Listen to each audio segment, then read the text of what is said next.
Hello everyone, my name is Alina and welcome in the tower.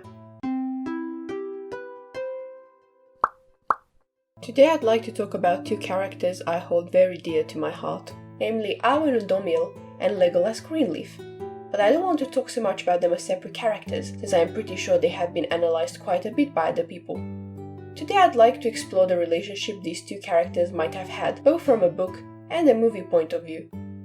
I've always been a fan of exploring relationships between characters that never interact in their respective canons, so let's get into it. In the movies, they seem to only be in the same physical space twice.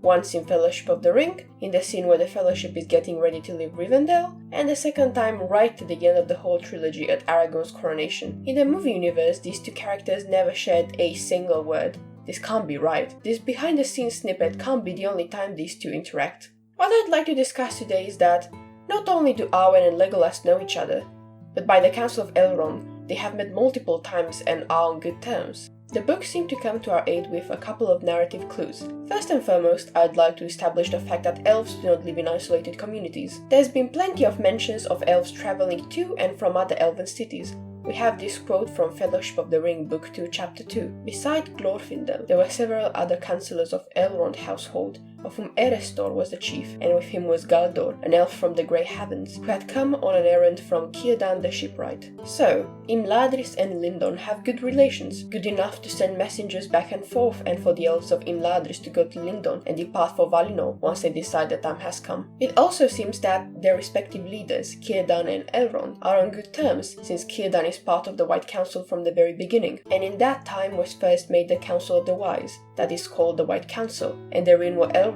and Galadriel and Círdan and other lords of the Eldar, and with them were Mithrandir and Curonir. This quote is also interesting since we have another elven settlement put into the equation, namely Lothlorien. The story tells us more than enough about what relations Lorien and Imladris might have had, since Celebrian, Galadriel and Celebron's daughter married Elrond, and for a time Celebrian and Galadriel dwelt in Imladris. For the purpose of visualization, I'm going to use Diane Kruger in Troy as my fancast for Celebrian. On a more unhappy tone, we're also told that not only envoys and messengers were incredibly frequent between Imladris and Lorien, also that the enemy had knowledge of their travels since 2509. Celebrian journeying to Lorien is waylaid in the Red Horn Pass and receives a poison wound, or the more complete quote from the people of Middle-earth. Celebrian, wife of Elrond, journeys to Lorien to visit Galadriel, her mother, but she is taken by orcs in the passes of the mountains. She is rescued by Elrond and his sons, but after fear and torment, she is no longer willing to remain in Middle-earth, and she departs to the Grey Heavens and sails over to the sea in 2509 Third Age. Arwen, following in her mother's footsteps, also travels often between Lorien and Imladris, since she met Aragorn for the first time in the gardens of Imladris, right after she came back from her most recent trip to Lorien. I would assume that when an elven princess like Arwen makes such a journey, she travels with a whole entourage of guards and possibly handmaidens. Oh, they are present right here in the departure scene in the Fellowship of the Ring movie. I have dwelt for a time in the land of my mother's kin in far Lothlorien. I have but lately returned to visit my father again.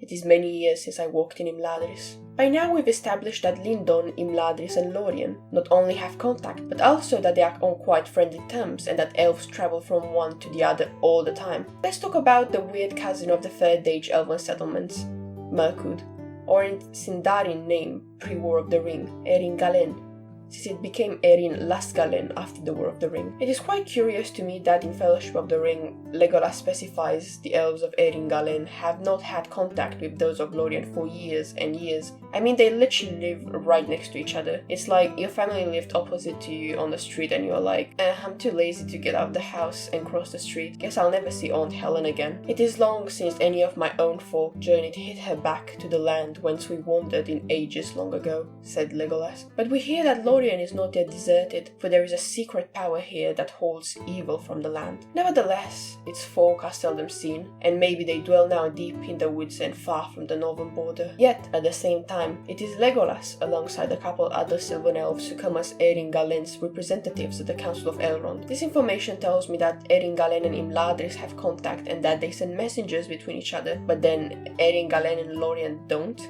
Yeah, sure. So finally, after a lot of narrative clues and paddling through canon, We've certainly established the fact that Imladris and Eringallen have contact and send messengers between each other, which brings me to the next point in my argument, diplomacy. These 4 settlements are home to kings and queens, lords and ladies, diplomats, and tact is always needed when treading between such institutions of power. What if the time when Legolas comes as a representative to the Council of Elrond is not the first time he has fulfilled this type of duty, since he is indeed a Prince of Mirkwood?